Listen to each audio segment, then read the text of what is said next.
everybody. Welcome. Happy Thursday. Friday Eve. We got Kim and her van down by the river. By the river. Yep. Setting up in her car again. So that's awesome. Good. I hope you're still in your safer place. Yeah, I am. I park right up front now. And Good. I feel safer here. And also my son it's his last class. He's actually taking his final tonight. So I won't have to do this down by the river anymore, I don't think. We're going to schedule his other classes tomorrow. So I don't know what that's going to look like, but I told him we're going to try to get him like during the day and like have him where I can drop you off and then pick you up a few hours later. So does he not drive? No, not yet. But until he gets his license, I mean, he can get it anytime. It's just kids these days, they don't get their license right away like we did. I know. I had to force my kids when they turned 18. Yeah. Hey, Cindy. Hey, Cindy. Hey. Nice to see you here. You're heading out. Where are you going? Just going out to the store, maybe? I don't know. But did you know that Cindy lives about 30 minutes down the road from me? Are you serious? Really? Yeah. I mean, we've never like been to each other's houses or anything, but yeah, I mean, I've seen her twice at Keto Palooza, like met her in person twice, but isn't that funny? Well, you know who's moving to Kentucky? Oh, we bowl tonight. Nice. Oh, cool. How fun. You know who's moving to the border in Kentucky, but the border, I guess it's like close to the border of Tennessee do you guys know Rebecca Bavery? I've heard the name, but I don't know. Yeah, I know she's like a keto person, but I don't know. She's carnivore. She's one of Dr. Barry's health coaches. Okay. Oh, yeah. Okay. And she works with me with Healing Humanity too. So she told us yesterday she got, because her husband's in the military. Mm-hmm. And he got an assignment there. So they were hoping for Clarksville, I'll bet. Yeah. Oh no. Did you hear there's going to be no what is that? No Keto Palooza? What? Okay. Why are they not doing it? Did they say? I mean, I knew that Autumn, the person that puts it on, the lady that puts it on, I knew that it's just a lot of work for her and stuff. And I know she's talked about not doing it before, but then she decided to do it again this year. And I was so glad she did because it was so awesome. So you guys need to plan on coming to Hack Your Health. Oh. It is. Tennessee. It's going to be in Florida in November. Florida. Yes. Okay. Oh, I didn't see it yet, Cindy. Oh, all right. So maybe try to see if you guys can come to Hack Your Health. That'd be awesome. It's going to be in Tampa, Florida in November. Yeah. And I'm going to be there. Our Healing Humanity team is going to plan on being there. And we'd love to have everybody that can come. I actually like that they're calling it Hack Your Health now. I know people were kind of like, oh, they weren't crazy about that at first, but I think that's better because I think that, for just me personally, I feel like, when you fall off the wagon and you're not doing keto anymore, you're not doing carnivore anymore, and you're kind of in between, you're just like figuring life out.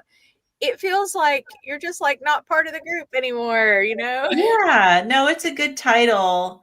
Yeah. Okay, so Cindy says hurricane season in November. Yes, it is. The Atlantic hurricane season begins June 1st and ends November 30th of each year. Historically, the most active time for hurricane development is mid-August through mid-October. So hopefully the hurricanes will be done. Oh, yeah. Well, I mean, we know how things went this year.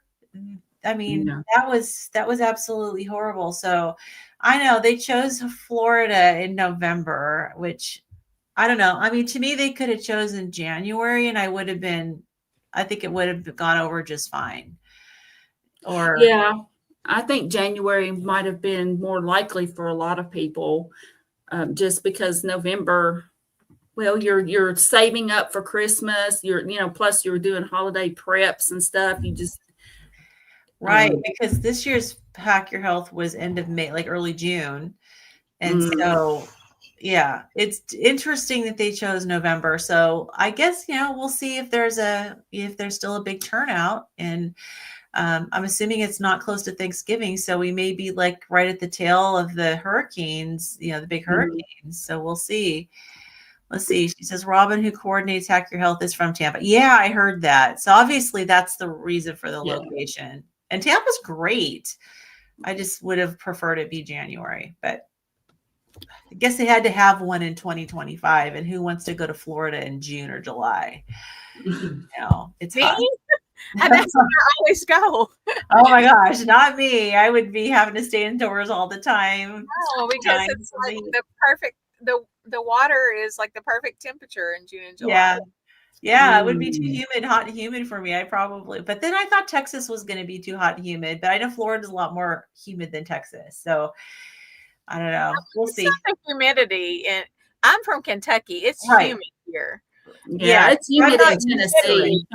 I'm not used to it. I'm not, even though it's can be rainy, it's really not a very humid climate where, here in Washington. So yeah, you can go all year and have maybe 2 days where the humidity is, you can feel it. And that's really kind of rare. So yeah, our summers are, for the most part, it's just humidity the whole summer. Yeah, see, here in Tennessee and in the Middle Tennessee area. Yeah, I've been in really bad humidity before, where it's like triple digits and humid in Branson. And I just went there the wrong time. They just happened to be having a heat wave. And it took me probably 4 or 5 days to feel like I was adjusted to it. But I did get adjusted. I had to be drinking water constantly. And I had the, the scarf thingy that has those little white beads that will expand. You soak it in water and it'll keep you cool. That was a lifesaver. That kept me, that helped me survive. But okay. So if anyone is new, we are going through this book here. It is called Ketogenic, the Science of Therapeutic Carbohydrate Restriction in Human Health. It is a medical textbook. And unlike a book club, we're not reading ahead. We are reading and discussing as we go. So we are close to finishing chapter 2. Maybe we can finish chapter 2 today. That would be awesome. But we left off at section 2.4.6, recommended dietary requirements. So what do you want to, I know I started reading last week, so if either of you want to start reading? I can go. Okay. So 2.4.6, recommended dietary requirements. As reviewed by Mark Schatzer, fortification of feed with the B vitamins niacin, thiamine, and riboflavin can be used effectively to fatten livestock. Likewise, in rats, pregnant dams fed very high doses of B vitamins display more metabolic syndromes, like MetSyn, components post-weaning in response to obesogenic diets, as do their offspring. In humans, fortification with B vitamins and infant formulas with high B vitamins are associated with higher rates of obesity, and it has been suggested that this may be due to their roles in fat storage.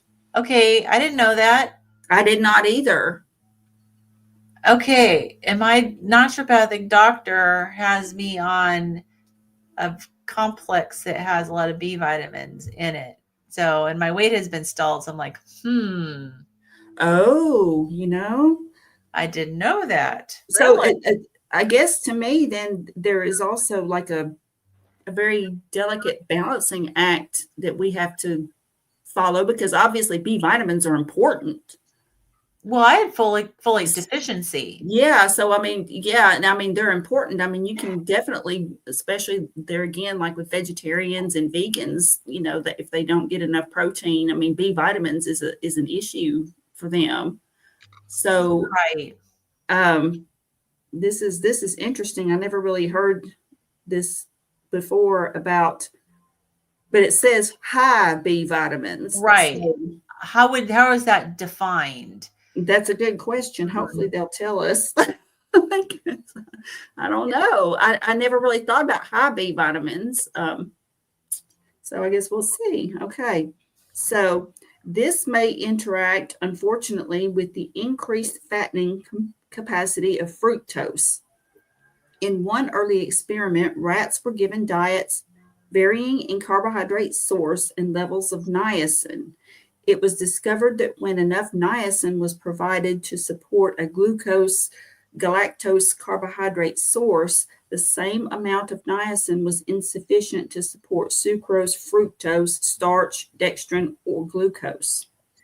Each of these induced some degree of niacin deficiency, but especially fructose and sucrose, which contains fructose. This not only shows that certain carbohydrates can increase niacin need, but it also means that increasing available niacin allows for increased sucrose and fructose intake without symptoms of niacin deficiency. Regardless of mechanism, these findings suggest caution in treating micronutrients as if more is always better and safer. So I wonder if if you're not eating sucrose and fructose and glucose, if you're not eating carbs, Mm-hmm. are the B vitamins going to promote fat storage? Because it says that they interact with the increasing fattening capacity of fructose. But if you're not eating anything containing fructose, then would it you even have to worry about it? Right. That's kind of what I'm wondering. Right, because it's an association. It's not a cause. It's not causative. It's an association. Can you guys hear my gardener with the leaf blower? I don't. I do. You can. Yeah. He's like right outside my window. Sorry, he won't. It's okay. I'm in a van down by the river, so. Well, there's a train going by. I don't know if y'all can hear that, but It's all good. He's usually here on Wednesdays, but he came today, and of course he decides that he doesn't know I'm on a live stream. Right. Anyways, yeah, so I'm wondering if it's just like you don't have to worry about it if you're not consuming these sugars. I don't know. It sounds awfully vague to me. It does. Yeah. It does. I mean, It's almost like you have to, like sort of stick your finger in the air and see which way the wind blows. It's just, I don't know.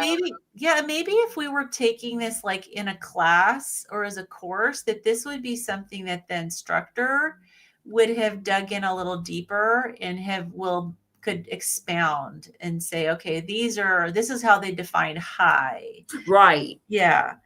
Because it does have, it does have references. So you could always go look at the source reference and find out if they defined it. Your body is pretty well equipped to get rid of vitamins that it doesn't need. Now, I think the what is it? A, D, E, and K would be like the extent. Like those can build up more easily in your system because they're the fat soluble vitamins, right? Mm-hmm. But like water soluble vitamins. I mean, I'm not saying this book's wrong or I know more than the book. I certainly don't. But like your body, it has a mechanism for getting rid of excess supplements and stuff like that. So yeah, and you probably have more excess if you're not eating the sugars. So whereas if you're eating the sugars, this is where it comes in. The B vitamins will help it with fat storage. And if you're not eating the sugars, maybe if you're consuming higher B vitamins, it'll just get rid of whatever you're not using. Yeah, like Dr. Berry says, you'll just pee it out. Pee it out. I mean, that's what I've always heard is as long as you have adequate kidney and liver function, your body is pretty well equipped to get rid of any excess. Right. But anyway, let's go ahead. Let's see what else they've got for us here. So it is important to remember that recommendations for intake of micronutrients such as the USRDA's are not intended to apply to individuals, but rather populations. and are therefore overestimates in the sense that they aim to be enough to cover the majority of people. Since biological values such as nutrient needs tend to vary in a Gaussian pattern, normal curve. We're talking about like standard deviation, I guess. A good RDA would aim to be enough for people who need up to 2 standard deviations above the average, or IBID. That means, by definition, they are higher than necessary for most people, although the variance may be small. So see figure That 2.6. is so opposite of what I hear so many people say. Yeah, they try to act like it's just the minimum, you know what I'm saying? Well, Yeah, yeah, that we don't. that's what we were talking about last week with iodine. Mhm. Yep. Yeah. Yeah. So I mean, that is weird. I'm like y'all. I mean, I've heard like from Dr. Berry and different ones talking about iodine, like we were talking last week. And it was my understanding that most of us, like the RDA is barely enough to keep you from getting goiters. right. Well, so I guess the question is that are they basing their RDA on this is how much you need to prevent disease? And we are looking at it from what do you need to optimize your health? Yeah. Because there could be a huge gap between those two standards of measurement. And I guess that goes along too with like eating carbohydrates, or like what you're eating and how that factors into how your body processes certain things. Like we were talking about last week about iodine, and I believe it's fluoride that competes. And so therefore Bromide. people are consuming and bromide. And so if you have that, then you're going to need more iodine. So in that sense, people receiving the RDA wouldn't be getting enough because they're consuming these other things that block it or prevent you from using it appropriately. Well, in its first job, and it will displace the other halides. Mm-hmm. But yeah, I mean, so we're looking at from iodine, we're looking at, RDA of 400 micrograms versus like Dr. Brownstein, who's like a minimum of 25 milligrams. Yeah. Like, wow, that's like a massive difference. But he's looking at it from giving you enough for your whole body's needs, not just thyroid's needs to prevent goiter. Yeah. So. Well, and I had gotten into an interesting discussion with a friend regarding labs and like and of course the person was talking to me about cholesterol and that their cholesterol was a little elevated, and I said, well, how high is your, in the LDL specifically? And I said, well, how high is your LDL? And they said 105. And I about fell over because mine's like 4 times that, just my LDL. But I and I told him, I was like, labs are taken, and like a lot of them, I've heard Dr. Berry talk about this, that we all agree that the population as a whole is leaning very much toward being metabolically unhealthy. Yeah. And a lot of labs are just, they take averages. So it's population averages. So what is considered average may not be healthy at all. Yeah, I mean, it's based on a generally unhealthy population. Mm-hmm. Yeah, if my LDL cholesterol was real low, I'd be worried because now we know the association between things like Alzheimer's and, it's like, no, I want mine to be higher, not lower. And especially for women, it's shown that as they age, the higher your cholesterol is, the healthier you are. Yeah, and the lower your risk is of cardiovascular events and strokes and all that. But overall, I think it's all-cause mortality. All-cause mortality, goes down as the LDL goes up. Well, so when you're dealing with cholesterol, I thought it was like total cholesterol. I've heard that. Maybe. Yeah, I think it is total cholesterol, but to a certain age, though. I think it's like 65. It's like 60 something and above, if Yeah. I'm not mistaken. Mm-hmm. Yeah, definitely. So, But it's just interesting about the whole population thing because I can see where some of this can be skewed because of what people are eating, their overall health. And so, and as we were talking before too, those of us who do keep our carbohydrate intake on the lower end, we might not need as much iodine as someone else who is not, and who is also eating or consuming like the fluoride and the bromide and all of that.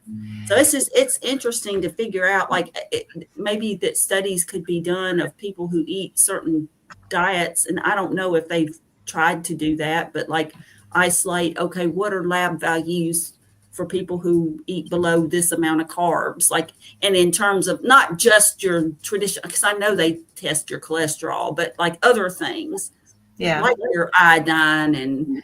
Well, unfortunately, it's in our country, at least, it's very difficult to avoid bromide because it's in so much. It's in your, I mean, it's in on your furniture, fabrics. It's everywhere, so it's so much in our environment. It's not just in bread. I mean, yeah, they did use it as an additive for bread, but it just seems like it's everywhere. So it's really hard to avoid bromide exposure. It's probably maybe a little easier to avoid the fluoride if you have like a really good water filter. And yeah. But I know I'm always surprised at things that I hear have fluoride. I just recently learned that fluoride is added to San Pellegrino. Like, Yeah. it's like, that's it's interesting because, like you were saying, though, we tend to hear that the RDA is on the low end for everybody, and that everybody just needs so much more.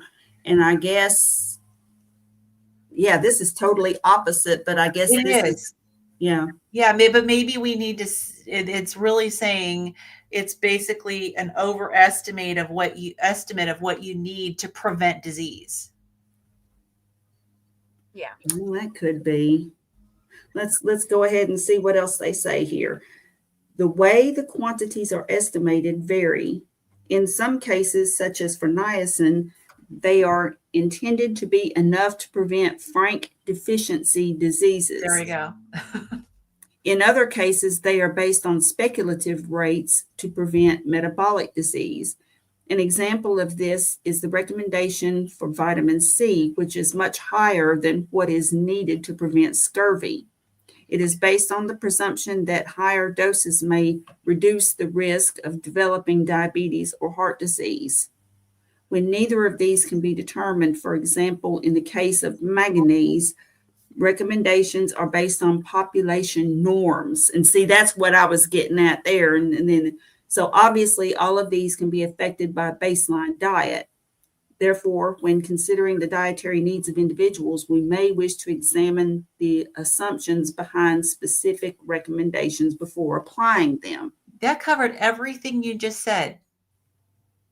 That's wild. And no, I did not read it. Like, I was just saying, we didn't read this. We need to keep reading, ladies. We did not read this ahead of time. Nope. Chapter 2, we're going to have to read. Yes, let's keep going. Okay. So in conclusion, this is 2.4.7.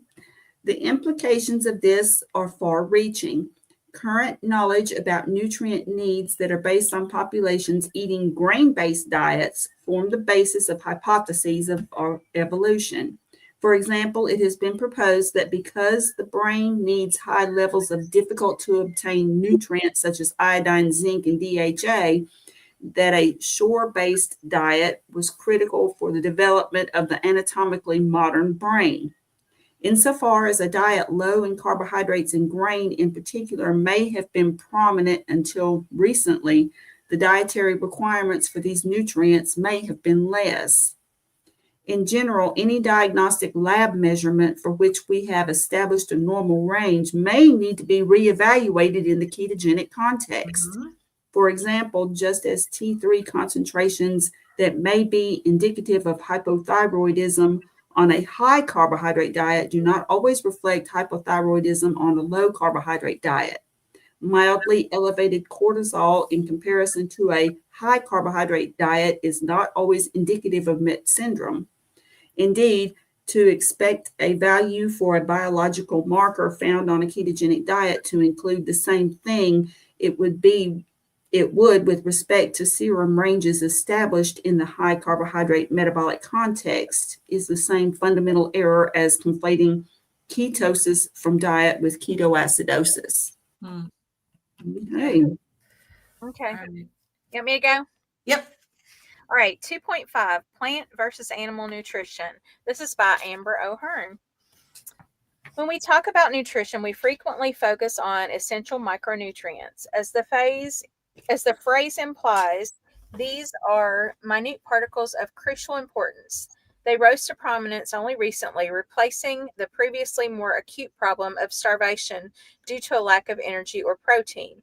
Protein, energy, and malnutrition is still common in many parts of the world, but when meeting these needs using grains and legumes, micronutrition deficits remain a problem, as reflected by worldwide efforts to fortify these diets with vitamins and minerals. Study of malnutrition in countries where grains and legumes form the basis of the diet reveals that all major nutrients of concern, including iron, zinc, vitamin A, and B vitamins, could be provided with higher intake of animal sourced foods. This is largely because animal sourced foods are generally more replete with micronutrients, and those micronutrients are more bioavailable when coming from animal sources rather than plant sources. This increased bioavailability results either because the forms of the vitamins are more directly usable, as is the case, for example, with vitamin A, which occurs in plants only as a precursor, or because the plant forms are difficult to absorb, often being chemically bound, such as they pass through the digestive system inaccessibly or packaged with phytates and other anti-nutrients that block absorption. In the case of iron, where there are two types, heme iron, which is found in only meat, and non-heme iron, which is found in both plants and animal foods. Heme iron is much more absorbable than non-heme iron, a fact which is considered detrimental in cases of hemochromatosis. However, it should be emphasized that hemochromatosis is not caused by high intake of iron, but rather a genetic or medically induced disruption or hepcidin, a hormone that regulates iron absorption. Another reason that simply increasing animal source foods could alleviate a variety of deficiencies is that in general, a given animal source food has a relatively comprehensive nutrient profile when compared to plant foods, which typically need to be balanced, complemented with intake of specific other plant foods to cover all needs. These concerns make animal-based diets more nutritionally precarious. Plant paste. These concerns make plant-based diets more nutritionally precarious, but with care and education, they can be made to supply almost all essential nutrients with the exception of B12, which would have to be supplemented. And that explains why they're told to eat the rainbow and to make sure your plate is a rainbow. Yeah. Because you're gonna need to make sure you have tons of variety if you want to get the nutrients. Given that energy, protein, and nearly all essential micronutrients can be obtained from either plants or animals, the choice appears to be based on personal preferences or non-nutritionally motivated factors at first. However, the components that accompany the essential nutrients, as well as the specific forms of energy and protein, have health consequences. We will look at fatty acid and amino acid profiles as well as bioactives, nutrients that have physiological effects other than nutrition, found in plant and animal foods. We can better understand the role of different dietary components from the perspective of the immune system, which is responsible for maintaining clearly defined limits of self. The immune system's primary functions are to maintain boundaries between self and non-self, deciding what to allow inside to incorporate into ourselves, and to repair and grow our tissues, deciding what to tear down, recycle, or eliminate, and what to keep and reinforce. When seen in this light, it is clear that digestion and absorption are just as much immunological functions as rejection and the defense in response to unwanted components. They are, in fact, two different outcomes of the same immunological process. With this lens in mind, two distinctions are useful for evaluating a biochemical. The first is about potential origins. An endogenous compound is one that the body creates, whereas an exogenous compound is one that comes from outside the body. If a compound cannot be produced endogenously, it must be foreign. If it cannot be made endogenously, we can call it domestic. Okay, did I read that right? If it can be made endogenously. Yeah, if it can be made endogenously, we can call it domestic or synthesizable regardless of actual origin. The body should not be able to tell the origin of a domestic compound after entry. The second distinction is between utility and requirement, as illustrated below.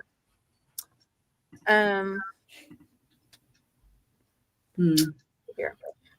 With these two distinctions, we can classify incoming food components into four groups. The first two groups include components of food that are required or usable by the body.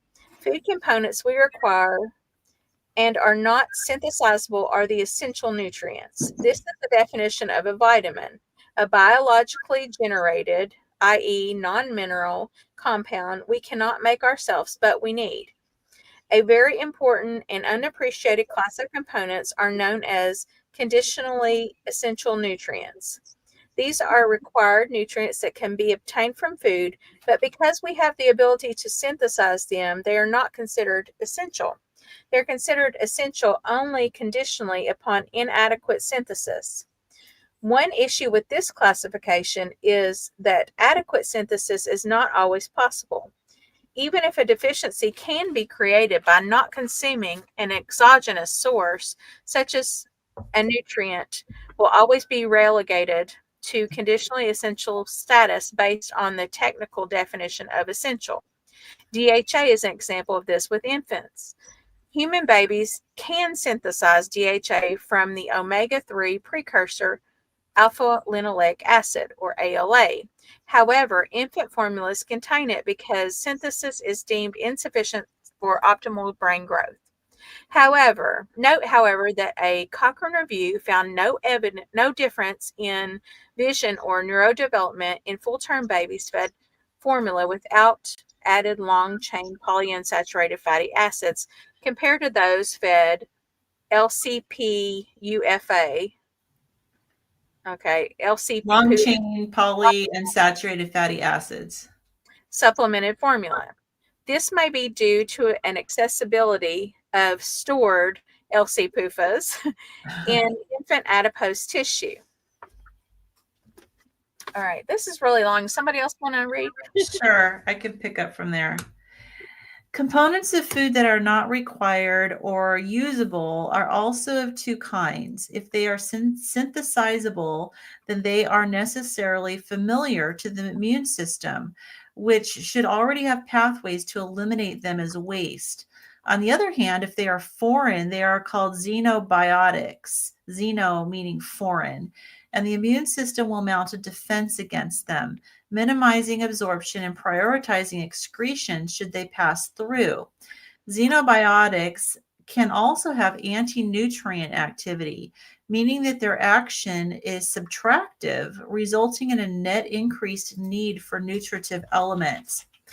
With these conceptual distinctions, we can now make more sense of the bodily responses to animal and plant-derived bioactives, depending on whether their biological effects result from immune activation, as with xenobiotics, or from nutritional enhancement, as with conditionally essential nutrients.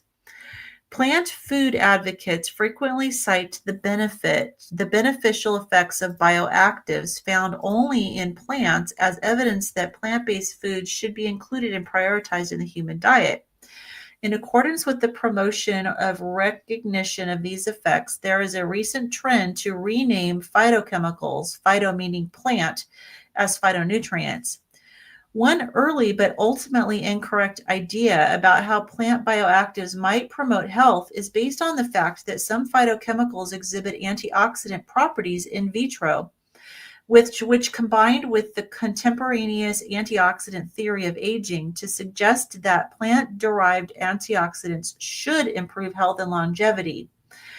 Boyad and Bon thus laid out a novel argument for eating plant foods specifically for antioxidation outlined below. So 1, in vitro, certain phytochemicals have prevented cell death due to excess oxidation. However, at high doses, the effect is reversed and oxidation is actually increased. 2, in human trials, plant-derived antioxidants not only did not provide benefits, but may have been detrimental. 3, supplements have orders of magnitude higher doses of phytochemicals than what is obtained from eating plants. 4, epidemiologically, plant eating is associated with positive health outcomes.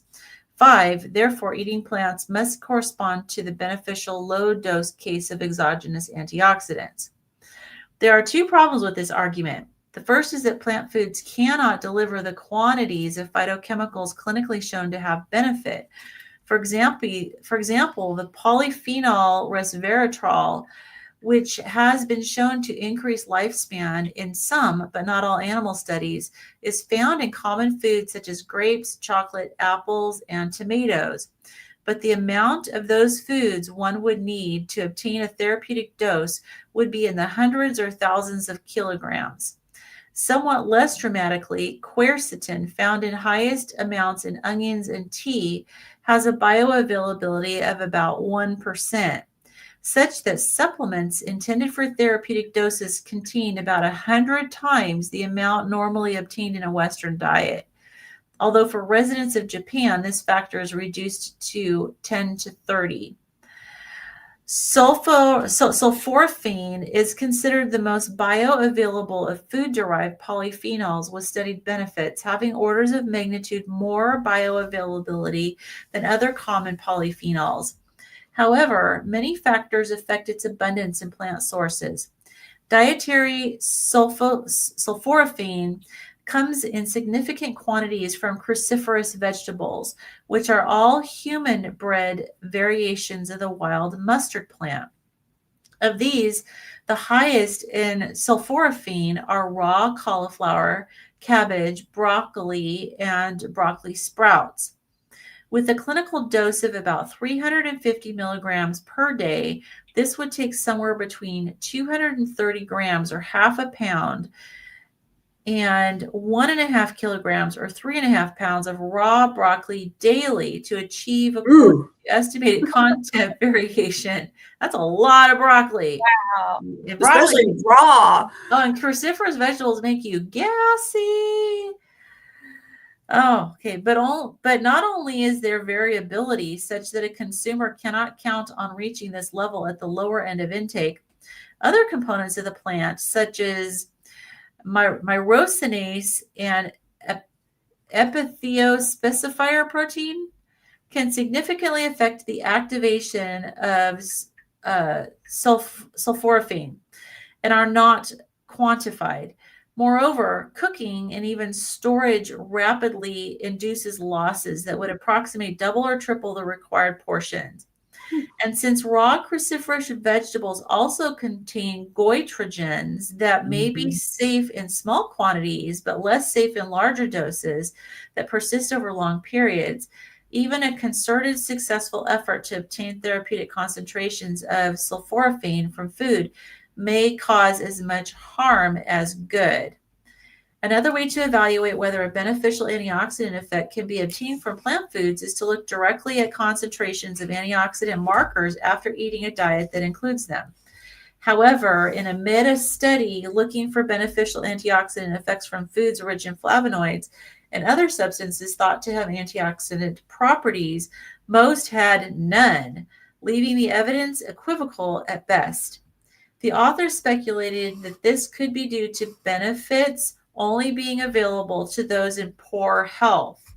Researchers looking at the wrong markers and thus missing a benefit that existed, or simply the fact that the same substances that can have antioxidant effects can also have pro-oxidant effects. This relates to the second issue with the argument. So, all right, Carrie, you want to pick it up from there?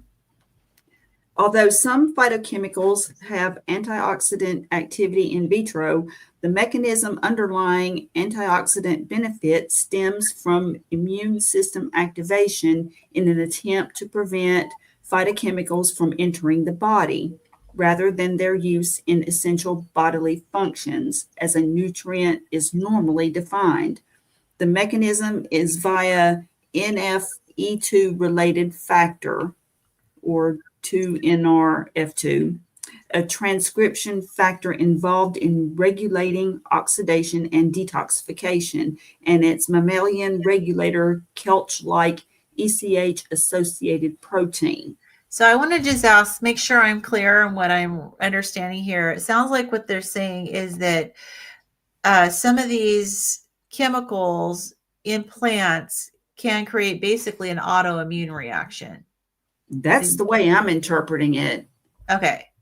What about you, Kim? Is that what you're understanding too? That was what I was understanding.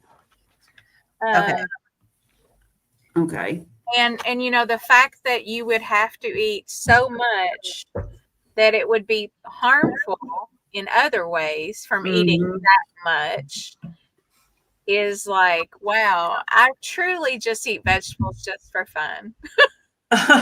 Yeah, and of course it was talking about raw, like in the cruciferous vegetables, and like I would, back when I ate some veg, I would occasionally eat some in a salad, but mostly I got to where if I ate any broccoli, let's say, or cauliflower at all, it would be steamed and it wouldn't be near that much of it. Yeah.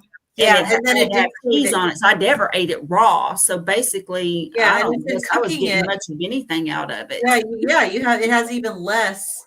Yeah, if you cook it. So and I can't do the raw stuff. So I have a question. I don't know if you ladies will know the answer to this or not, but thank you, Simpson, by the way.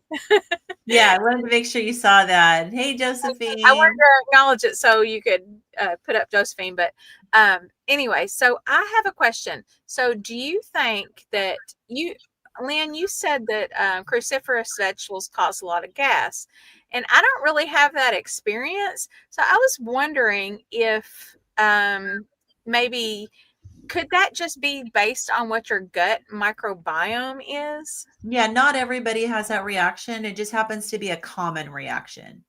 Okay. I mean, I know some things like beans actually release gas while they're being, do cruciferous vegetables do that, or is it just, or do you think it's just a gut bacteria thing? I don't know. I don't know specifically what it is about cruciferous vegetables that do that, but I know that when I was working in GI and we had patients that had a lot of gas, that was one of the first things that the doctor says is that stop the cruciferous vegetables. So maybe across the board, maybe I just don't notice. I don't know. A lot of people that have bloating, I would ask them, like, what do you eat? And a lot of times they would say, they would eat broccoli and cauliflower and asparagus and Brussels sprouts. And, that's, that, and they'd stop, they'd do a trial off of it and they would feel better. Yeah. Yeah. So Josephine says, I did all night long. Yeah. It would cause, no more belly pains now. Yeah. So some people are particularly sensitive. I'm that way with cabbage in particular, like worse than some of the other cruciferous vegetables. Cabbage will just rip me up inside. And yeah, I feel horrible, so much gut pain. So I'm sure it has to do with the individual. Yeah. Okay. All right. So excess oxidation is indeed a problem. Many diseases are associated with it, including heart disease, diabetes, and cancer. Oxidation that is not kept in balance can lead to damage of lipids, protein, and even DNA. This observation led to the hypothesis that to combat these diseases, we should reduce the ROS that cause oxidation, IBID. However, preventing oxidation not only doesn't always improve the diseases it was targeted for, but actually appears to have detrimental effects on insulin sensitivity and longevity. The problem with the approach is that the oxidation is not primarily damaging, it has a biological function. Because ROS are generated in the process of metabolism, it was initially thought this was merely an unavoidable cost or trade-off of ATP generation. And perhaps from an evolutionary standpoint, it once was. Anything that is the result of a biological process, on the other hand, becomes a marker of that process, which other processes can use as information. As a result, the presence of ROS is not only a byproduct of metabolism, but also a de facto indicator of its rate. The ROS signal is used by many other processes, and it is one way biological processes are coordinated. Okay, that is super interesting. So I want to make sure I'm understanding this again. Because so ROS is a reactive oxygen species, which we have been told are negative because they're a byproduct, right? And they're supposedly negative, which is why you need antioxidants.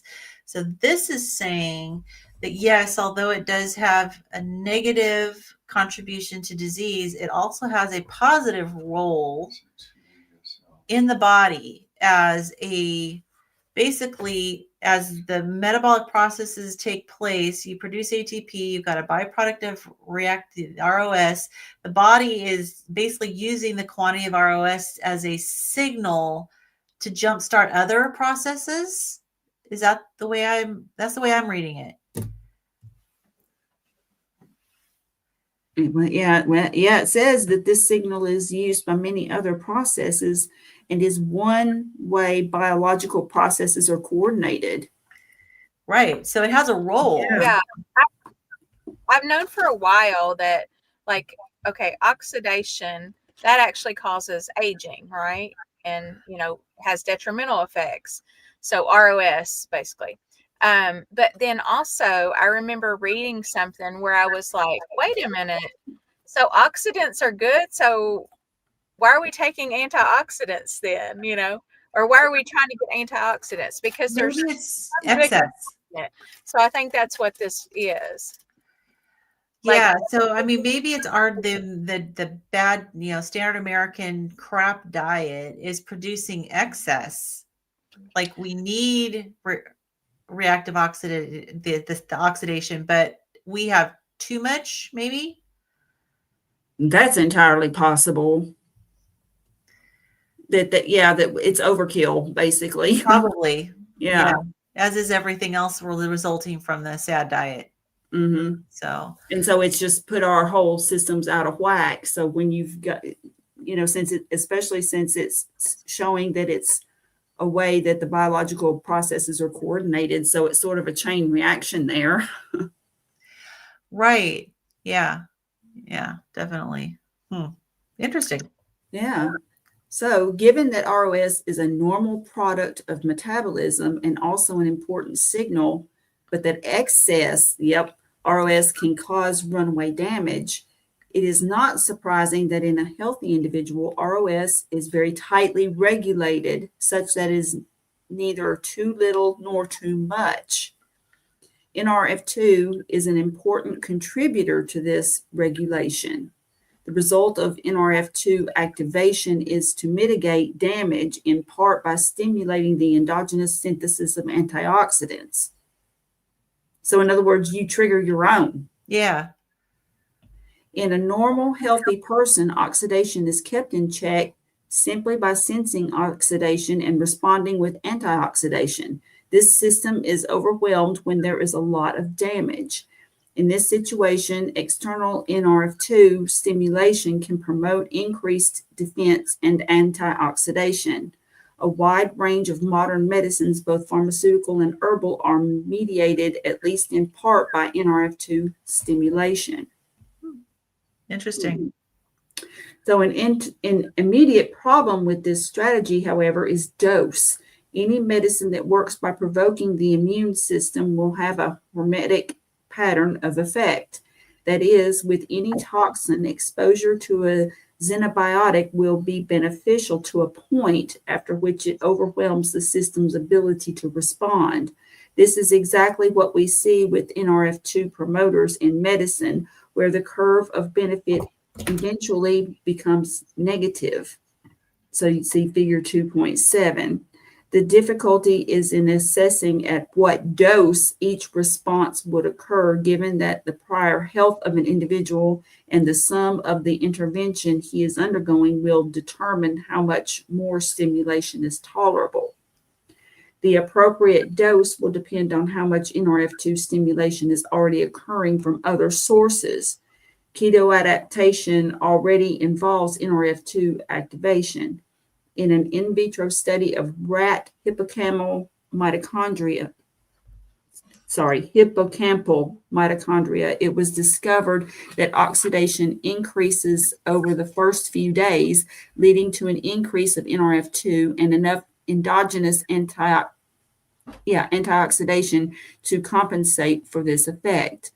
After 3 weeks, the long-term persistent effect was a net increase in NRF2 and a net decrease in peroxide and ROS concentrations when compared to the higher carb baseline. One implication of this is that in the ketogenic context, the therapeutic dose of an NRF2 promoter may be lower, as well as the threshold at which benefit gives way to detriment. On one hand, this theoretically supports a more plausible benefit of sulforaphane derived from food in ketogenic dieters in particular. On the other hand, it raises a red flag, particularly for patients who exhibit signs of overactive immune activity for other reasons. Does this note of caution extend to the ketogenic diet itself, given that a ketogenic diet may persistently activate NRF2 relative to higher carb diets? Perhaps. However, ketogenic diets exert their benefits through multiple mechanisms, including from the ketone bodies themselves, increased circulation of highly unsaturated fatty acids, PUFAs, growth and transcription factors such as brain-derived neurotropic factor, BDNF, and NAD positive, and decreased blood glucose and inflammatory cytokines. Okay. So interesting. So this curve could actually be skewed to the left on a ketogenic diet so that you can experience the detrimental effects of it sooner. But they're saying that's not a reason not to be on it because there's so many other benefits. That's what I'm reading. What now? I missed that. So they were saying that on a ketogenic diet, you can, let's see, there's an increase in NRF2, but it said that one implication is that the therapeutic dose may be lower and the threshold at which the benefit gives way to, as well as the threshold at which the benefit gives way to detriment. So actually the curve would be flatter. What was the NRF2 again? The NRF2 is what we produce naturally to, it's an antioxidant, right? It's It's to mitigate Any damage. NFE2 related factor. It's the mechanism is via NFE2 related factor. It's a transcription factor involved in regulating antioxidation and detoxification.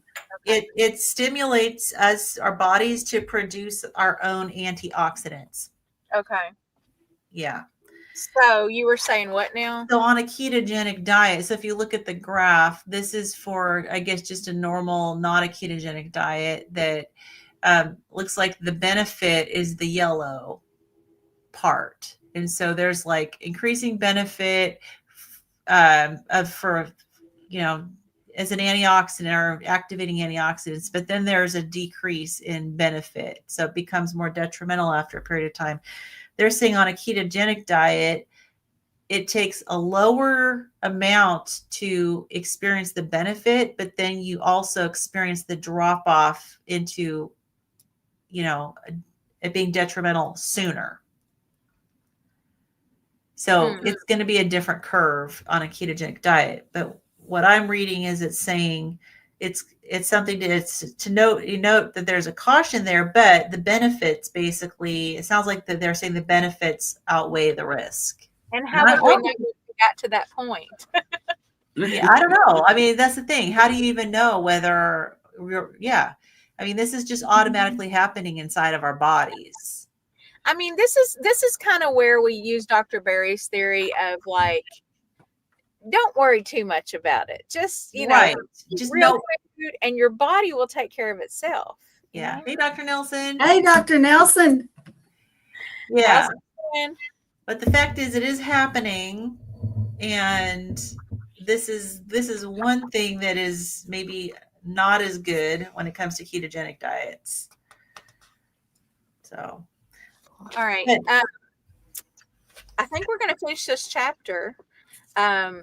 Evan is done with his test. He's been in the car for probably 10 minutes now. So I don't want to go too much longer. That was his little peace finger. Okay, let's see. Do we have a thumbs up for how the test went? Okay, all right. Good. And it wasn't as bad as he thought it would be. So it was a psychology final. Oh, nice. Okay, but anyway, so I don't want to keep him too long in here, just, with mom reading and stuff. So let's wrap up chapter 2 and Lynn, if we can go ahead and just do it and maybe not discuss an awful lot. Yeah. Yeah, me. I know. I want to understand stuff. So, all right. Oh, yeah, me too. But I'm just your turn to read, Kim? No, I think it's yours. Is it mine? Okay. Yeah, you haven't gone yet, have you? All right. I'll bring us home. Okay. So section 2.5.1, animal source bioactives. If we look in contrast at bioactives of animal origin, they are unsurprisingly domestic or synthesizable compounds, precisely because they were in fact synthesized by another animal. Therefore, these are typically classifiable as conditionally essential nutrients, which I guess we're going back to this other slide. That slide. Okay. And they are usually amino acids or fatty acids. Correspondingly, conditionally essential nutrients are for this reason often of animal origin only, such as taurine and cholesterol, or simply more commonly found in animal source foods such as carnitine and choline. An example can be found in both plant and animal foods as dietary nucleotides. Taurine is an amino acid that is high in meat and fish, but absent in plants, such that plasma concentrations are low in vegetarians. It is an essential nutrient for infants who cannot synthesize it, but only considered conditionally essential in adults who have limited synthesis. It is the most prevalent free amino acid in tissues, especially heart, brain, and liver. Given that it neither is incorporated into proteins nor participates in many reactions, its function has been difficult to determine, and it was once considered merely an end product. However, it is now known to play roles in brain and retinal development, calcium modulation, osmosis and electrolyte balance, membrane stabilization, and immunity, and has been hypothesized to reduce advanced glycation products. In interventional studies, supplemental taurine has shown improvement in diabetes and insulin regulation, cardiovascular disease prevention, and non-alcoholic fatty liver disease. It has even been suggested that high taurine intake is responsible for the association between longer lifespans with certain geographical regions such as Spain, Portugal, and Japan.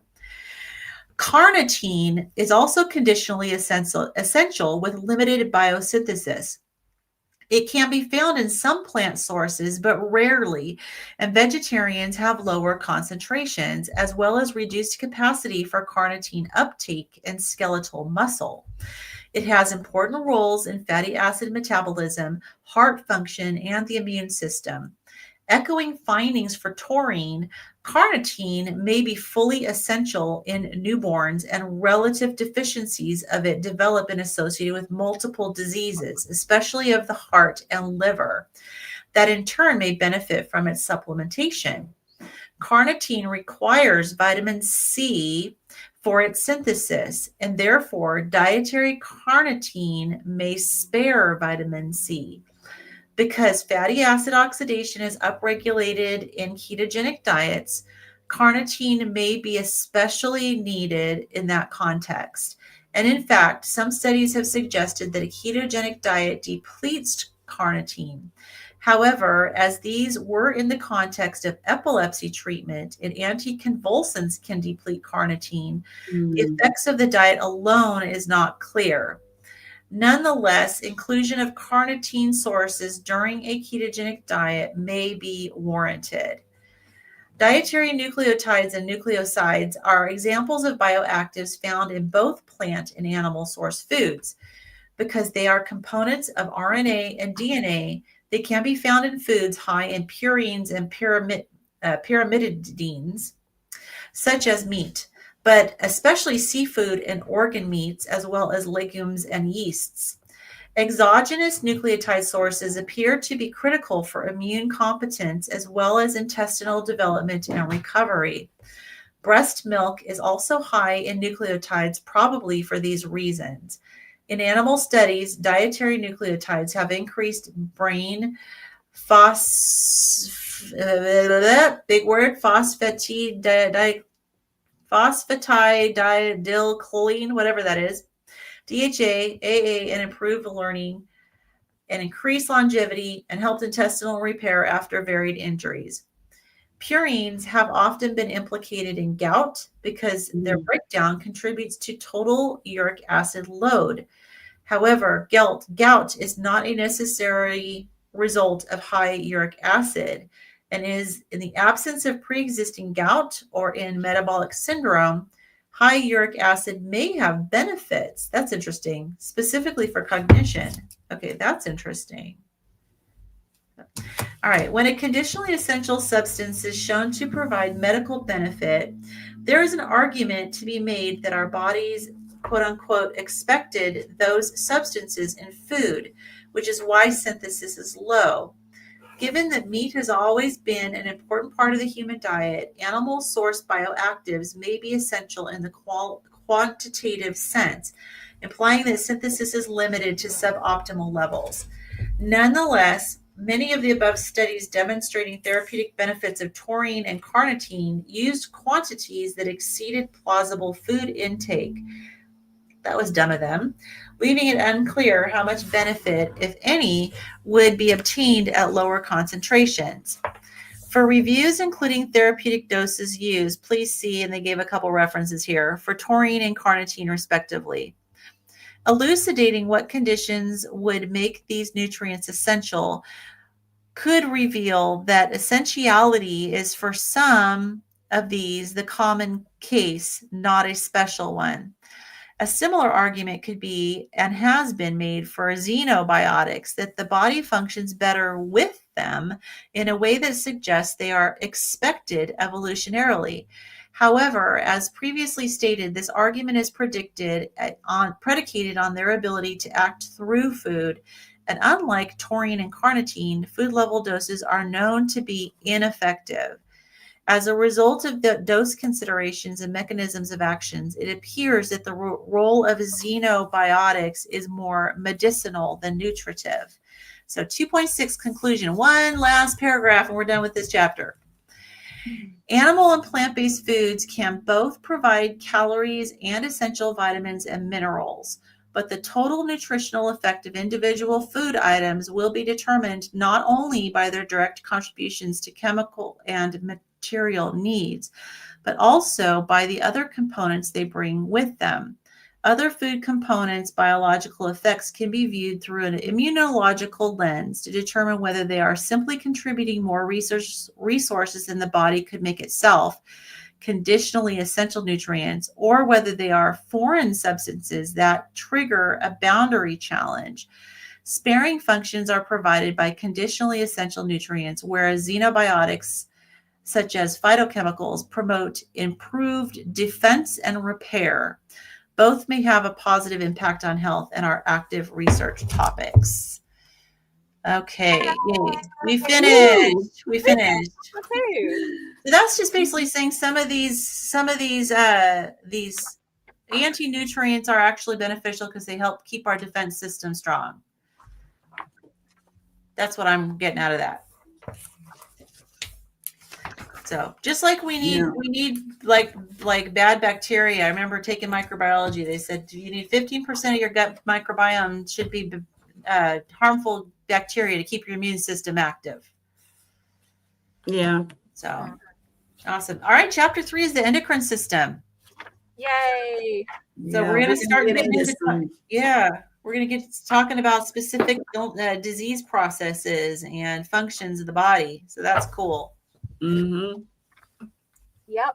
It only took us 23 sessions to get through 2 chapters. It's because we're all talkers. We are. Well, Carrie's not naturally, but we bring it out in her. I don't know. I'm starting to think that Carrie is quite the talker.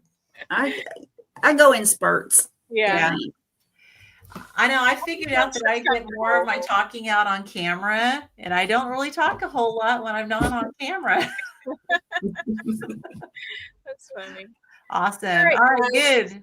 Well, congratulate your son on his good, successful completion of his course. That's fantastic. Way to go. Now, let's see. Next week is the what will it be? The 19th, all right? Yeah. Okay, so I know we had talked about, are we doing the 19th or? I'm fine with doing the 19th. I'm good with it, but I know we had were talking about it and really hadn't decided. I mean, I'm good with it if y'all are. Yeah. I didn't think it was the 19th. I thought it was like the day after Christmas. I think we were talking about what we were going to do for the 26th. I'm fine with keeping it. The following, let's see, the following Thursday. Yeah, because I'm going to be in Arizona.